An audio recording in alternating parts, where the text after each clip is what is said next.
Detail Assistance, Vicky speaking. How can I help you? And is everybody on board in good health otherwise? Yeah, everybody's How on many? board. All right. Do you need the United States Coast Guard? What? Do you need the United States Coast Guard? No, we do not need that. All right. All right. Do you have your current GPS coordinates? Let me go look. 46.72.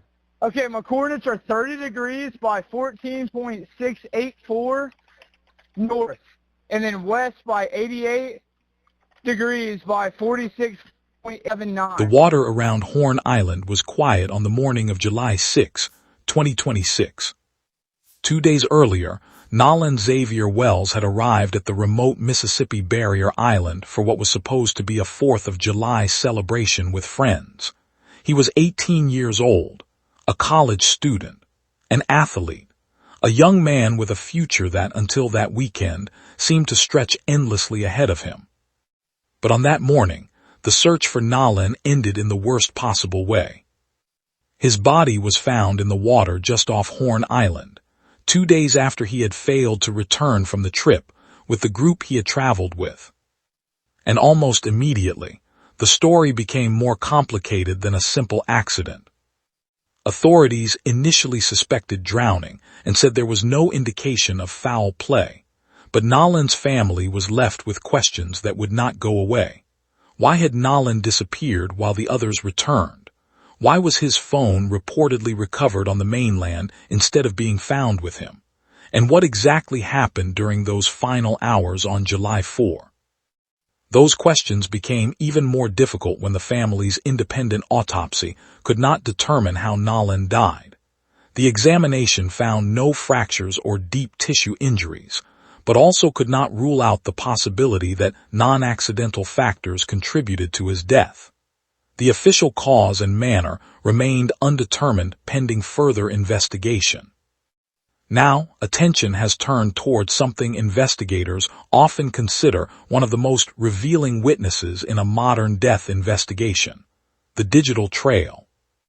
Nolan's phone may contain a record of his final movements, messages, photos, application activity, location information, timestamps, connections between people, pieces of information that could potentially help establish what happened before he vanished. But there is a problem. The phone itself became part of the mystery. According to reporting, Nolan's family raised concerns after receiving the device and alleging that messages and other material appeared to have been deleted. His family later agreed to work with prosecutors on an examination of the phone, but disagreements over how that forensic examination should be conducted delayed the process. And the investigation did not stop there. Nolan's mother and her legal team have sought records from major technology and social media companies, including Meta platforms, Snapchat, TikTok, WhatsApp, and Life 360. The requested information includes messages, photographs, videos, GPS data, and timestamps, the kind of digital evidence that could potentially help reconstruct a timeline when eyewitness memories, conflict, or important moments were never recorded on camera. Then there are the witnesses. The people who were with Nolan before he disappeared have provided accounts of what happened on Horn Island. Public reporting has described disagreements and questions surrounding those accounts, including claims that Nolan chose to remain behind after meeting someone at the gathering. Nolan's family has disputed that explanation and questioned how and why he could have been separated from the group. But it is important to separate what is known from what remains speculation. There is currently no publicly established evidence proving that Nolan was murdered. No suspect has been publicly identified as his killer. Authorities have not announced a homicide charge connected to his death, and the available medical findings have not established a definitive cause or manner of death. That uncertainty is exactly what makes the case so haunting. Because somewhere between a 4th of July celebration and the discovery of an 18-year-old's body, something happened. And investigators are now faced with the painstaking task of reconstructing those missing hours. One phone record, one witness statement, one timestamp, and one unanswered question at a time. This is the mystery of Nolan Wells. And before we examine the phone records, the witness accounts, and the timeline surrounding his disappearance, we have to go back to the beginning, to the young man who left home expecting to celebrate a holiday with friends, never knowing that it would become the final journey of his life. The answers may already exist somewhere inside the evidence. The question is whether investigators can put all the pieces together before the truth disappears beneath the same silence that surrounded Horn Island that morning. The first major questions began with what Nolan left behind. When his friends returned from Horn Island without him, Nolan's phone was not with Nolan. It was later recovered from one of the people who had been on the trip, along with his keys. That single detail became central to the investigation because a phone can preserve a remarkable record of a person's final hours. Investigators and Nolan's family began looking at the digital evidence differently. Messages, location data, photos, videos, app activity, timestamps. Each could potentially establish where Nolan was, who he communicated with, and what happened immediately before he disappeared. But there was another complication. Nolan's family alleged that some content appeared to have been deleted from the phone before it was returned to them. That claim has not established who deleted anything or whether the missing material was connected to Nolan's death. Those are questions investigators still have to answer. The phone eventually became important enough that the family and prosecutors agreed to a joint forensic examination, allowing experts from both sides to participate in the process. The family's legal team has said FBI participation could also be considered. Then there were the witnesses. According to investigators and reporting, Nolan had remained behind on Horn Island after his friends prepared to leave. Friends said he wanted to spend time with a woman he had met and believed he could get another ride back. Nolan's family has questioned that account, particularly because he apparently left without his phone. That difference matters, because when someone dies without leaving a clear explanation, investigators don't simply look for one answer. They look for a timeline. And in Nolan Wells' case, that timeline may depend on what the phone reveals and whether the witnesses are telling the same story. If you want to follow every development in this case as investigators continue searching for answers, make sure to like this video, share it with others, subscribe to Cold Case Files, and turn on notifications. Because the next chapter takes us deeper into the final hours, Nolan was known to be alive, and the conflicting accounts surrounding the moment he disappeared.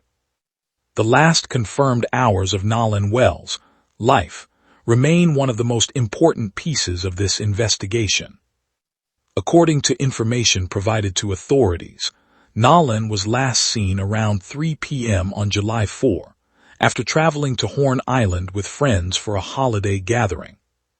His friends later told investigators that Nolan chose to remain on the island while they returned to the mainland. They said he was with a woman and believed he had another way to get back. But that explanation left Nolan's family struggling to understand what happened. Because Nolan's phone was reportedly left behind in a friend's vehicle, his keys were also not with him.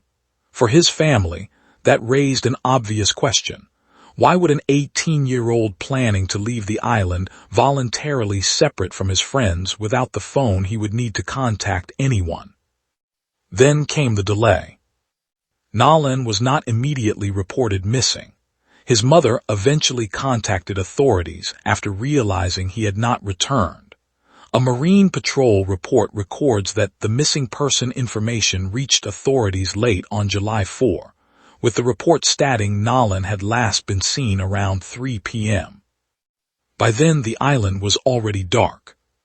Search efforts began, but the first response was shaped by the information witnesses had provided, that Nolan had stayed behind voluntarily and may have left with another person or boat.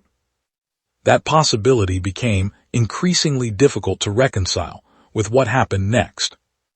Nolan never came home. His body was discovered on July 6 near the northwest end of Horn Island. Authorities initially suspected drowning, but the full circumstances of his death remain unresolved, and the official autopsy findings have not been publicly released. So the investigation returns to those missing hours. What happened between Nolan's last confirmed sighting and the moment his body was found? And could the phone records and witness statements finally close that gap? The search for Nolan Wells was not simply a search for a missing teenager. It was a race against time on a remote island. After Nolan was reported missing late on July 4, marine authorities began working to determine where he had last been seen and where the group's boat had traveled. A Garmin GPS from one of the vessels was examined, and investigators used its tracking data to narrow the search area around the western end of Horn Island. But the information investigators received about Nolan's final movements was already complicated.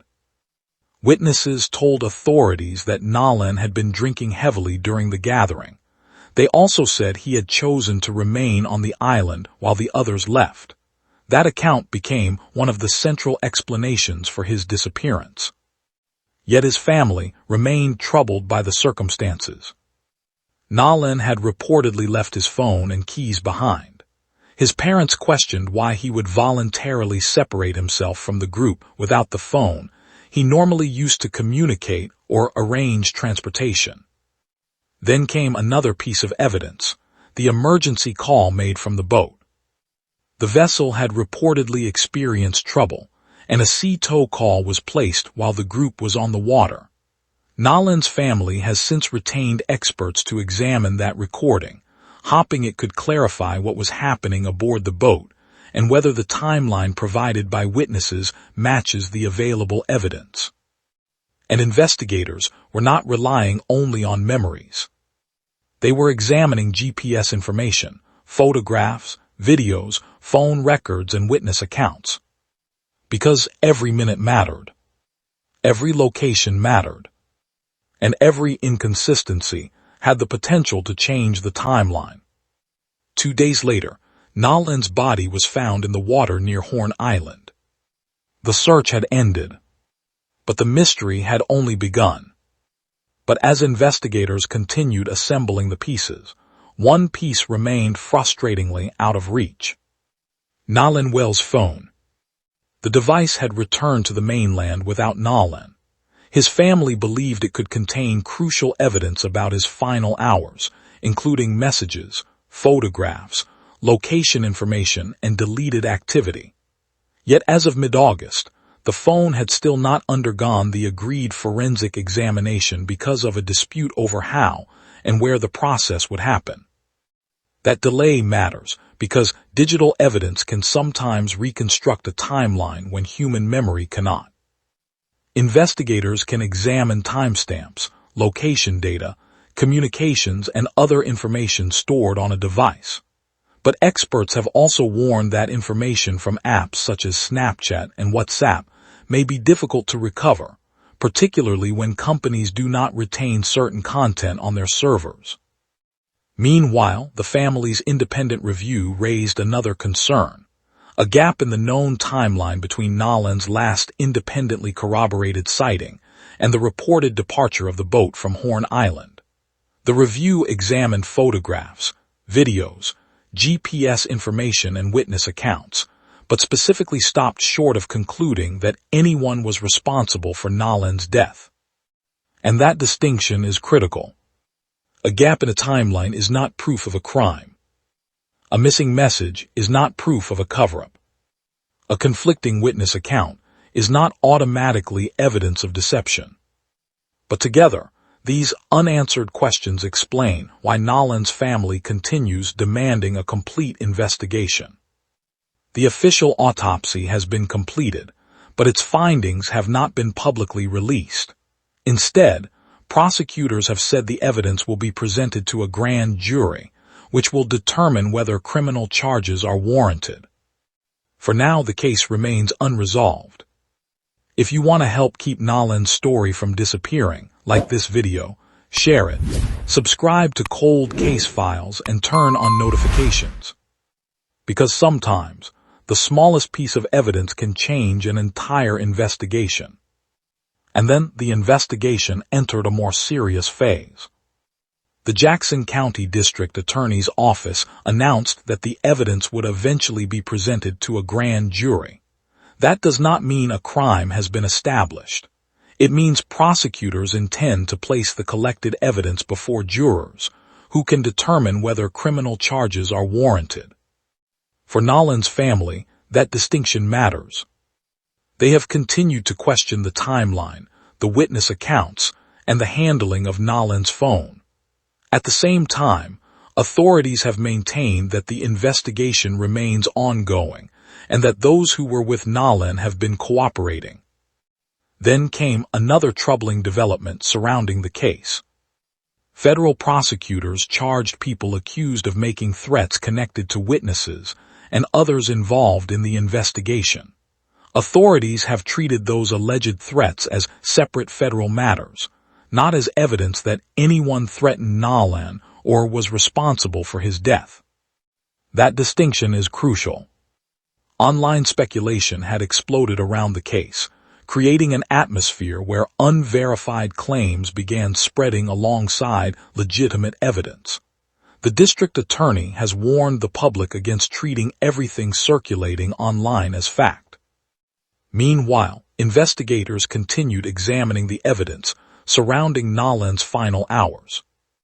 A working review identified what investigators described as a significant gap between Nolan's last independently corroborated sighting and the reported departure of the boat from Horn Island.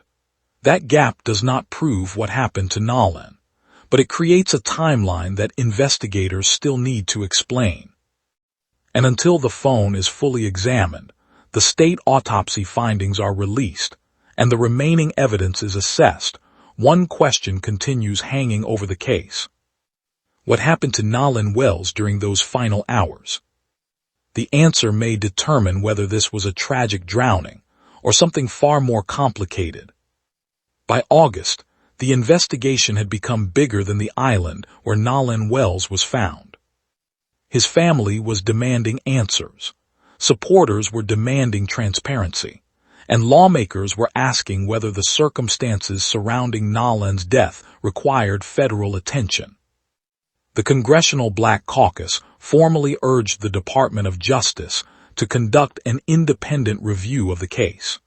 The request came amid continuing concerns about the investigation and the unanswered questions surrounding Nolan's disappearance and death. But locally, the Jackson County District Attorney's Office maintained that the investigation was moving forward. District Attorney Angel Myers McIlrath said the evidence would be presented to a grand jury and that the presentation would be thorough, complete, and fair. She also warned the public against relying on unverified information circulating online. That warning became increasingly important. Nolan's death had generated enormous attention online, with theories spreading faster than investigators could confirm or reject them. Some people believed the unanswered questions pointed toward foul play. Others argued that there was not enough evidence to reach that conclusion. The truth, at least publicly, remained somewhere in between. Nolan's independent autopsy classified the cause and manner of death as undetermined. The state autopsy had been completed, but its findings remained confidential while the case moved toward grand jury review. And the phone still represented one of the biggest unanswered questions. The family and prosecutors had agreed to a forensic examination, but disagreements over the logistics delayed the process. The family believed the device could help reconstruct Nolan's final hours. Meanwhile, Nolan's family continued searching for something that evidence alone cannot provide. Closure. But until the witnesses, digital records, forensic evidence, and official findings tell the same story, the final chapter of Nolan Wells' life remains unfinished. More than a month after Nolan Wells disappeared, the central question remains painfully simple. What happened to him? Nolan's body was recovered from the waters near Horn Island on July 6. Authorities initially suspected drowning, but the cause and manner of death remain unresolved publicly. The official autopsy has been completed, yet its findings have not been released and are expected to be presented to a grand jury along with the rest of the investigative evidence. That grand jury may become the next major turning point. Jackson County District Attorney Angel Myers McIlrath has said she intends to present a thorough and complete investigation, while cautioning the public not to treat online speculation as established fact.